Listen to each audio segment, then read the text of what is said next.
Just a quick note on my setup here before we really get tearing into this. You know what I'm going to do is I was thinking, should I use Dreamweaver for this or, this kind of thing? I want you to get much more comfortable at hand coding. You got to get comfy hand coding. And if you're paranoid about code, I don't know what to say. You just got to kind of somehow get over it and get comfy with code. So I've decided here on the Mac to work inside TextEdit, plain code, straight up code, this kind of thing. This is very similar to the setup that I used for the recording of 10-ton XHTML, if you check that out. But if you want to follow along with me, that's just fine. You can use Dreamweaver. That's totally cool. Or you can use another application if you want. If you're on the PC side, you can use Notepad if you want. Don't use Word. Don't use, what is it on the PC side, WordPad or something like that? Don't use that. Stick with Notepad.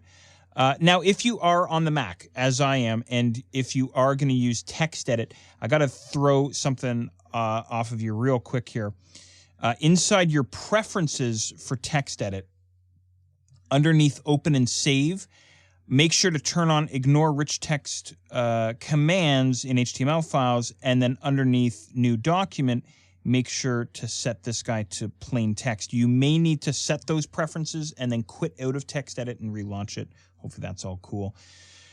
And beyond that, what else have I done here? I've created a really super fast down and dirty HTML page with a simple head area, an empty internal style sheet, just the open and closing style tags there, and then my body, which presently is empty other than, what's up?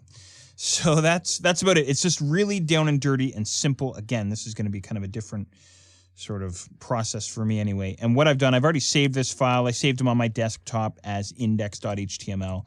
And I've got this file opened up inside Chrome. I'm going to use Chrome for my recording here. And that's about it.